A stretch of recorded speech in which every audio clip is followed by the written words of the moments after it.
আপনি কি তাসলিমা নাসরিন পন্থী না তাওহীদি জনতা পন্থী? ওই অভ্যুত্থানের সময় তো তাসলিমা নাসরিন ছিল না, তাসলিমা নাসরিন রক্ত দেয় নাই, তাসলিমা নাসরিন এই দেশ স্বাধীন করে নাই। দেশ স্বাধীন করেছি আমরা, রক্ত দিয়েছি আমরা, জীবন দিয়েছি আমরা, দেশ স্বাধীন করেছি আমরা।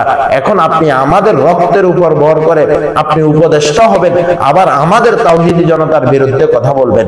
তাওহীদি জনতার বিরুদ্ধে কথা বলে আপনি উপদেষ্টায় থাকতে পারবেন, তালাশ করে পাওয়া যায়। অতএব যে উপদেষ্টা মাহফুজুল আলম সাহেব তিনি যে বক্তব্য দিয়েছেন, যে ফেসবুকে যে স্ট্যাটাস দিয়েছেন, এটার জন্য সে তাওহীদি জনতার নিকট ক্ষমা চেতে হবে।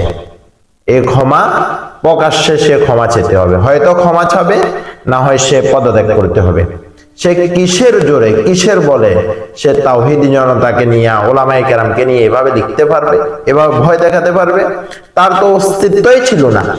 সে কিছুদিন পূর্বে তো অভ্যুত্থানের আগে তো সে একজন বেকার একটা ছেলে ছিল।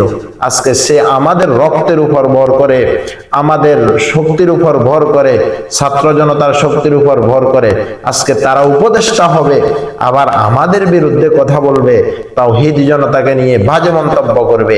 এই সুযোগ তাকে দেওয়া হবে না। সে কিসের জোরে?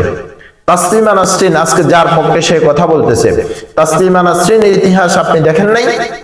যে এই যে গণ অভ্যুত্থানের সময় সকাল বিকাল সে দৈনিক এই আন্দোলনকে নস্যাৎ করার জন্য, ছাত্রদের বিরুদ্ধে, বাংলাদেশের বিরুদ্ধে, আলেম ওলামার বিরুদ্ধে সব ধরনের বাজে মন্তব্য করেছে এই তাসলিমা নাসরিন। সে সকাল বিকাল বাংলাদেশকে নিয়ে চক্রান্ত করে, বাংলাদেশের বিরুদ্ধে সব সময় কথা বলে। যার নিষিদ্ধ বইগুলা বাংলাদেশের বই মেলায় তার লিখিত বই থাকবে কেন? এটা তো নিষিদ্ধ।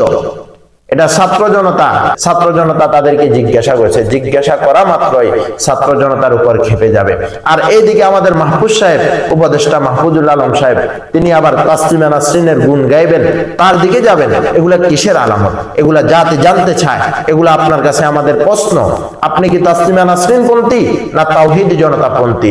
ওই অভ্যুত্থানের সময় তো তাসলিমা নাসরিন ছিল না, তাসলিমা নাসরিন রক্ত দেয় নাই, তাসলিমা নাসরিন এই দেশ স্বাধীন করে নাই। দেশ স্বাধীন করেছি আমরা, রক্ত দিয়েছি আমরা, জীবন দিয়েছি আমরা, দেশ স্বাধীন করেছি আমরা। এখন আপনি আমাদের রক্তের উপর ভর করে আপনি উপদেষ্টা হবেন, আবার আমাদের তাওহীদি জনতার বিরুদ্ধে কথা বলবেন। তাওহীদি জনতার বিরুদ্ধে কথা বলে আপনি উপদেষ্টায় থাকতে পারবেন না।